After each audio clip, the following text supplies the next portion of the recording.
बहुत समय पहले छोटे से गांव धनपुर में एक गरीब लड़का रहता था, आरव। उसके पिता एक साधारण किसान थे। घर छोटा था, पैसे कम थे, लेकिन आरव बहुत बुद्धिमान था। गांव वाले कहते थे, गरीब का बेटा है, पढ़ लिख कर क्या करेगा।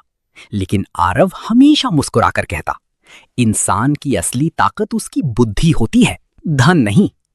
आरव को पहेलियां सुलझाने और कठिन समस्याओं का हल निकालने में मजा आता था। एक दिन पूरे राज्य में खबर फैली, राजा वीरेंद्र सिंह अपने राज्य के लिए सबसे बुद्धिमान युवक की तलाश कर रहे हैं। जो ये परीक्षा पास करेगा उसे राज दरबार में बड़ा पद मिलेगा। पूरा गांव उत्साहित हो गया। आरव ने भी जाने का फैसला किया, लेकिन गांव वाले हंस पड़े। अरे बड़े बड़े विद्वान आएंगे, तू क्या करेगा। आरव शांत स्वर में बोला, कोशिश करने वालों की हार नहीं होती। राजमहल की चुनौती। अगले दिन आरव कई किलोमीटर पैदल चलकर महल पहुंचा। महल के बाहर हजारों लोग खड़े थे। कोई बड़ा व्यापारी, कोई विद्वान पंडित, तो कोई अमीर जमींदार। सब शानदार कपड़ों में थे और एक तरफ साधारण कपड़ों में खड़ा था आरव। दरबार शुरू हुआ।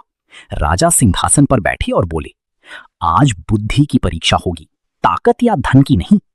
फिर राजा ने पहली चुनौती दी। उन्होंने सबको एक बड़ा कमरा दिखाया जिसमें एक बुझा हुआ दीपक रखा था। राजा बोले, इस कमरे को बिना आग जलाए रोशनी से भर दो। सब लोग सोच में पड़ गए। किसी ने शीशा लगाया, किसी ने मशाल लाने की कोशिश की, लेकिन नियम था आग नहीं जलानी। तभी आरव मुस्कुराया।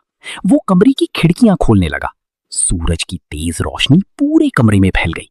पूरा दरबार दंग रह गया। राजा मुस्कुराए, बहुत सुंदर उत्तर। दूसरी परीक्षा। अब राजा ने दूसरी चुनौती दी। उन्होंने दो महिलाओं को दरबार में बुलाया। दोनों एक ही बच्चे को अपना बता रही थीं। राजा बोले, बताओ असली मां कौन है। सारे विद्वान उलझ गए। तभी आरव आगे आया। उसने बच्चे के सामने मिठाई रख दी। बच्चा तुरंत एक महिला की तरफ भागा और उसकी गोद में छिप गया। आरव बोला, यही इसकी असली मां है, क्योंकि बच्चा डर और खुशी में उसी के पास जाता है जिससे उसे सबसे ज्यादा प्रेम मिलता है। दरबार तालियों से गूंज उठा। राजा बेहद प्रभावित हुए, लेकिन मंत्री सोमदत्त को यह पसंद नहीं आया। वो सोचने लगा, अगर ये लड़का दरबार में आ गया तो मेरी चालाकियां खत्म हो जाएंगी। मंत्री की चाल। उस रात मंत्री सोमदत्त ने आरव को बुलाया। उसने कहा, अगर तुम परीक्षा छोड़ दो तो मैं तुम्हें सोने की 100 मुद्राएं दूंगा। आरव मुस्कुराया, मैं अपनी बुद्धि को पैसों के लिए नहीं बेच सकता। मंत्री गुस्से से भर गया। अगले दिन उसने आरव को फंसाने की योजना बनाई। दरबार में उसने एक बंद संदूक रखा और बोला, अगर तुम इतनी बुद्धिमान हो तो बिना खोले बताओ इसमें क्या है। सभी लोग चुप हो गए। आरव ने संदूक को ध्यान से देखा, फिर कान लगाकर हल्की आवाज सुनी। उसने मुस्कुराकर कहा, इसमें एक कबूतर है। संदूक खोला गया और सचमुच उसमें कबूतर था। पूरा दरबार हैरान रह गया। राजा बोले, तुमने कैसे पहचाना। आरव बोला, संदूक की छोटी छेदों से दाने गिरे थे और अंदर हल्की फड़फड़ाहट सुनाई दे रही थी। राजा बेहद खुश हुए, लेकिन मंत्री की जलन और बढ़ गई। सबसे कठिन परीक्षा। उन्होंने कहा, जो ये चुनौती पूरी करेगा वही विजेता होगा। राजा ने आरव को एक खाली मैदान में ले जाकर कहा, कल सुबह तक इस मैदान को कुछ से भर दो। बस इतना ही कहा गया। कोई नहीं समझ पाया कि क्या करना है। पूरे राज्य के लोग सोचते रह गए। किसी ने घास डाली, किसी ने पानी भरने की कोशिश की, लेकिन मैदान इतना विशाल था कि कुछ भी काफी नहीं था।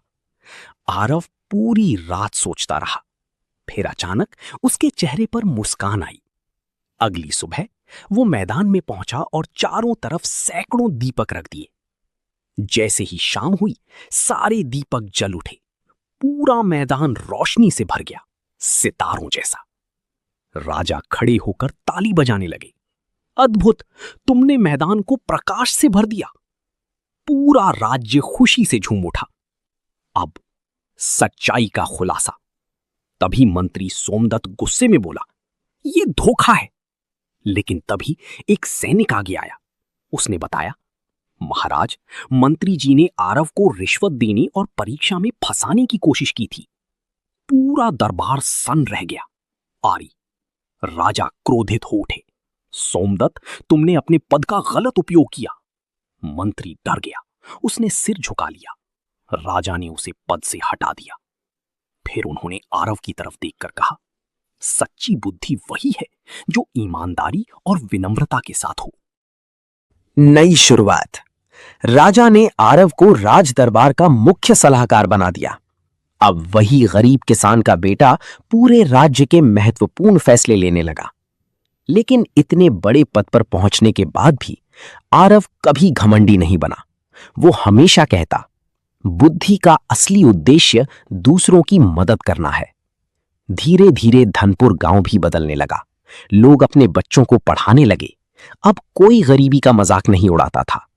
और वर्षों बाद लोग इस कहानी को याद करके कहते, धन से नहीं, बुद्धि और ईमानदारी से इंसान महान बनता है।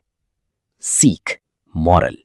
सच्ची बुद्धि वही है जो विनम्रता, ईमानदारी और सही निर्णय के साथ हो।